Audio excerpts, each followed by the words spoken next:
شعیب صاحب مجھے دو چیزیں ذرا سمجھائیے گا. ایک تو جو اس وقت سٹانس چل رہا ہے پوری سچویشن کو لے کر, اور جب کل شہباز شریف صاحب کی پریس کانفرنس ہے جس کے اندر انہوں نے کہا ہے احتساب سب کے لیے, ایک اس کے بعد انہوں نے کارگل کا کل ریفرنس دیا ہے. میری سمجھ سے بالا تر ہے کہ کارگل کا ریفرنس دینا اس بوجھ کو نواز شریف صاحب نے اٹھایا اور احتساب صرف سیاستدانوں کا, یہ مجھے ڈاٹس کو کنیکٹ نہیں کیا جا رہا. ذرا رہنمائی فرمائی یہ کیا کہنا چاہ رہے تھے؟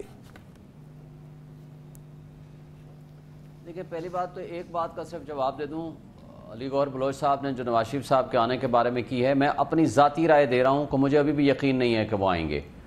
ایک بات. دوسری بات انہوں نے کہا ہے کہ وہ بیمار ہیں, اللہ ان کو صحت دے. ہم نے پہلے بھی کہا, اور کسی بھی رہنما کی یا کسی بھی شخص کی استغفر اللہ کہ کوئی بھی کسی کی بیماری کے بارے میں غلط بات نہ سوچ سکتا ہے نہ کر سکتا ہے, اور ہم بھی نہیں کریں گے. لیکن سوال صرف یہ ہے کہ پوری دنیا میں گھومنے کے لیے ان کے صحت ٹریولنگ کے لیے درست ہے, صرف پاکستان میں آنے کے لیے درست نہیں ہے. یہاں سوال یہ پیدا ہوتا ہے, پوری ایکٹیویٹیز ساری کی سارے پاکستان میں جاری ہیں لیکن پاکستان میں نہیں آ سکتے. آئیں, ضرور آئیں, اپنے مقدمات کا سامنا کریں, اور یہاں جمہوریت کے لیے ضروری ہے کہ سب کو لیول پلینگ فیلڈ ہو. ہمیں تو لیول پلینگ فیلڈ تو دور کی بات ہے, ہمیں زندہ رہنے کا حق بھی نہیں دیا جا رہا. جس طرح ہمارے لوگ اٹھائے جا رہے ہیں, جس طرح تشدد کیا جا رہا ہے, جس طرح ان کو اغوا کر کے میڈیا ہاؤسز پہنچایا جاتا ہے, پھر صداقت عباسی کو کل گھر میں لایا گیا اور پھر چند ہی لمحوں بعد پھر وہ ویڈیو بنا کے میڈیا کو دینے کے بعد واپس لے گئے. اب جو کون لوگ تھے واپس لے گئے, کون لوگ تھے جو لائے گئے, اور کس طرح کی ان کا مقصد تھا, صرف ویڈیو بنانا گھر والوں کے ساتھ اور واپس لے گئے. بہرحال یہ تو ہے سچویشن ملک کی.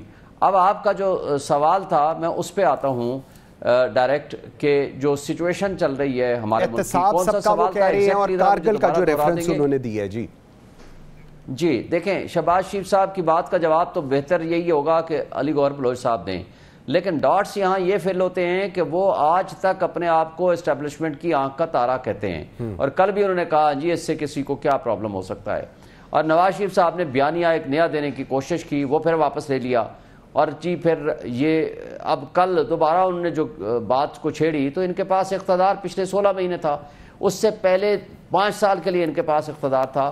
جو انہوں نے کرنا تھا کارگل کے حوالے سے ہو یا باجوہ صاحب اور فیض حمید کی جو باتیں انہوں نے کی نواز شریف صاحب نے, یہ احتساب کر لیتے. یہ پچھلا 16 مہینے بھی ان کے پاس تھا, اس سے پہلے بھی ان کے پاس 5 سال اقتدار رہا. ٹھیک ہے, بیسیکلی ان کے پاس کوئی اب بیانیہ نہیں ہے, یہ ان کی پارٹی انتشار کا شکار ہے.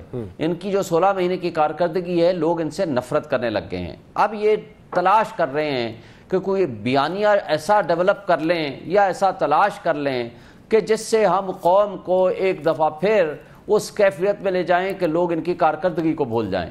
وہ ایسا ہونے والا نہیں ہے. تو میرا خیال ہے کہ بجائے اس بات کے کہ کارگل کے اوپر اگر ان کا کوئی موقف ہے تو وہ کھل کے بیان کریں, گفتگو کریں, اور اس کے بارے میں وہ جب اقتدار میں تھے کوئی انکوائری کمیشن بناتے, انکوائری کمیٹی بٹھاتے, اور جو قصوروار حصوور میں بھی اس کے خلاف پروسیڈ کرتے ہیں نکارس ود لا.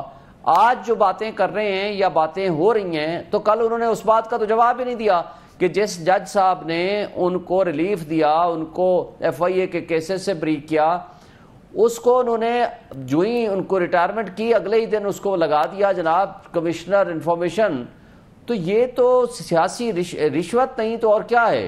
دیکھیں جسٹس سسٹم کو آپ کرپٹ کر دیں گے, ہمارا جسٹس سسٹم پہلے ہی تباہی کے دانے پہ پہنچ چکا ہے. آپ کی جمہوریت پہلے ڈیریل ہو چکی ہے, 90 ڈیز میں الیکشن نہیں کرائے, اور آج بھی الیکشن کا التوا کر کے ایک بارودی سرنگیں بچھائی جا رہی ہیں جمہوریت کے لیے, آئین کے لیے اور قانون کے لیے. لیکن شعیب صاحب آپ نے وہ ان کی ذکر کیا, میں ویسے ایک بات کر رہا ہوں. بشیر میمن صاحب فارمر ڈی جی ایف آئی اے, انہوں نے آپ لوگوں کے بارے میں جو کچھ کہا وہ عوام زد عام ہے, اور پورے میڈیا کے اوپر وہ بات چلتی رہی ہے. ان کو بھی انہوں نے بھی نون لیگ جوائن کر لی ہے. اب ریٹائرمنٹ کے بعد اگر وہ لوگ سیاسی جماعتیں جوائن کرتے ہیں تو اس میں کیا برائی ہے؟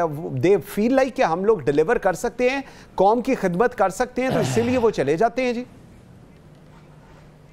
تو بشیر میمن صاحب کے الفاظ گفتگو کو آپ اسی پیرائے میں دیکھیں کہ وہ تو صرف 2 سال کا انتظار کر رہے تھے. اگر وہ واقعی انڈیپینڈنٹ نیوٹرل تھے, ان کے زمانے میں تو وہ مقدمات بنانے والے تھے زرداری کے خلاف اور سب کے خلاف, اور ان کے خلاف پروسیڈ کرنے والے تھے. اتنی بڑی ہائی پوزیشن پہ ڈی جی ایف آئی اے کے طور پر بیٹھے ہوئے تھے.